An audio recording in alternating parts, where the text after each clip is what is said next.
I'm Shane Illingworth, president of the Sheboygan Visual Artists, and I'm here today with Bill Weidner in his studio where the magic happens, and we're going to talk about his work. We're focusing on him because he is one of the two featured artists this coming Final Friday, January 28th, from 6 to 9:30 at Epco Artworks, along with Stuart Howland. So here we are with Bill, and I'm just going to ask him a few questions, and there you go. So, Bill, tell us about yourself. How long have you been painting, and what medias do you work in? I really started painting in college. Been painting ever since college.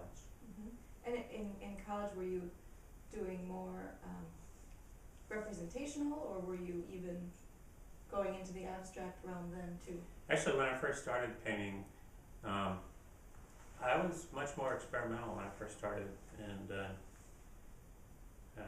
sometimes a little bit abstract, mostly representational, but yeah, a few abstract things. Actually went completely, it was weird, I went completely abstract in printmaking, but mostly representational. But when I look back at those really early paintings, I realized that what I'm doing now, which is abstract, has its roots even in my earliest stuff. And then again, I went to a school where most of the professors were from a generation where they were totally rejecting everything representational. So it wasn't that I was trying to please them, but I was certainly being influenced by them. And this is a work piece that you're working on behind you right here? Why, yes it is. Oh. And so, for example, how did you choose the subject matter for this piece? Well, I didn't. The subject matter kind of chooses itself as I work. It's just sort of evolves. It's it's a series that's based on using a Fibonacci series of numbers. I actually have them here in case I forget now and then what they are. And it's just like in the movie, the Da Vinci Code. It's 1, 2, 3, 5, 8, 13, 21, 34, 55, 89, 144. In other words, the numbers keep on going. What you do is you take the previous number and add it on to the next number, and then that gives you the next number after that. And as it turns out, then each number eventually becomes this ratio of 1 to 1.618, which is the same thing as the golden section, and it's just an easier way to do it. And then I break them down into fractions, so instead of like 13, 1.3, and I use that as centimeters. The relationship of 1 to 1.618 is this relationship that comes down to us from the Greeks, and it's supposed to be like the most beautiful relationship. If you were to divide a single line at the most beautiful, aesthetically pleasing point where you would divide it, then that would be 1 to 1.618, and it's actually something that's found all through nature. Beautiful things in nature, that divide things up that way as well.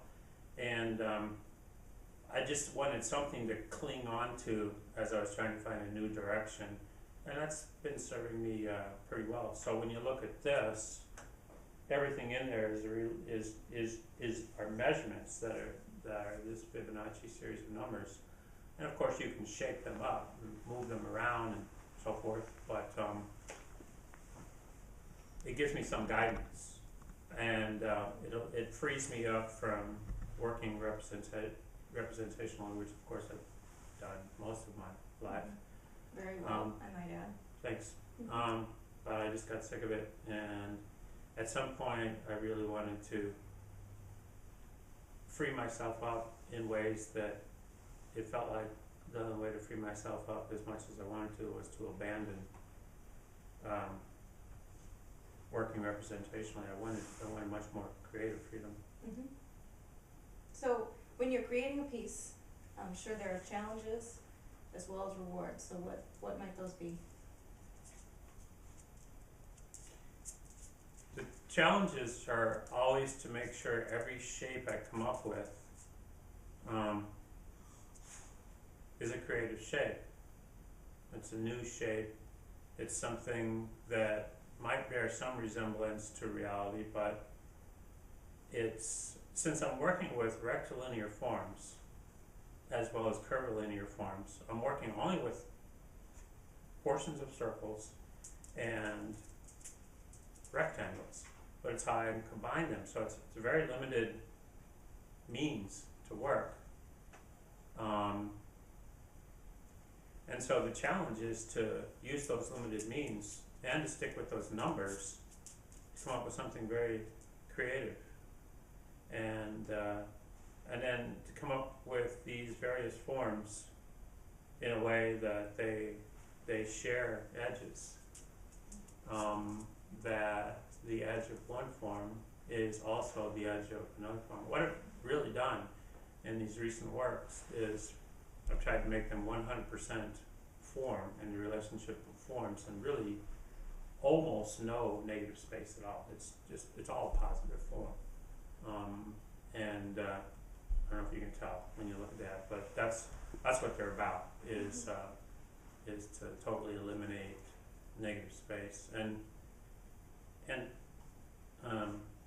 what was the other part of the question? The rewards.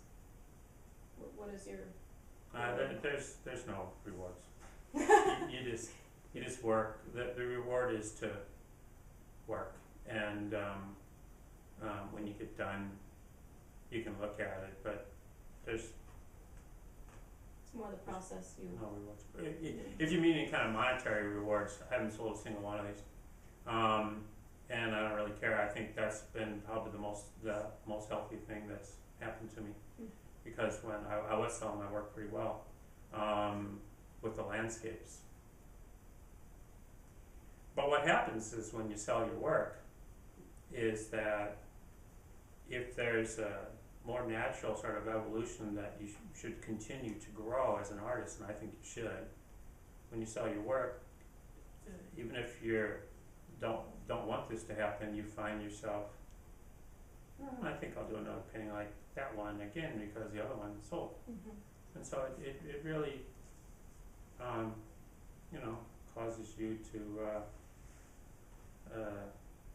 sell out, even when you don't really mean to, and even when it's not particularly conscious. It sort of slows the creative process. So you see this as a way to push yourself as an artist and create something new. Yeah. And different that. Yeah, and I don't even know if I like these things. I haven't looked at one. Usually the real test is when I look at something after it's done. If I look at it a few months later, it usually takes a few months before I can decide after I've abandoned it, because then I've sort of forgotten then by how much time I put into it, which is a whole lot of time. And then I look at it and with that unbiased view of, well, it must be good because I just put 120 hours into the piece. Well, after a few months, you kind of forget about that, and you can say, is that piece any good? And I'm not real sure if I really like these things, but I would like to believe that if they're either not any good, or that there's no frame of reference. What do you compare them to? I mean, I don't know anybody else that's working this way. Do you? No. So, how do you say, it's not like you can compare it to, I don't know, say an impressionist painting by Monet and say, wow, that's your way of doing impressionism is almost as good as Monet's. That's pretty good. I don't really know. I mean, not that other people aren't working at least somewhat similarly to this, but I don't really know who they are. So I'm sort of glad I don't, because then I probably wouldn't feel as good about them. Yeah, right. So Bill, aside from, I know people can go to SheboyganVisualartist.com and see your artist page there with images of your work. Is there any other place in live that they can go see your work? Yeah, I'm still being shown at Fanny Garber in Madison, and River Edge in Mishicot, Chris Bonet's gallery. Chris actually has some of the more recent work. I don't believe Fanny Garber does.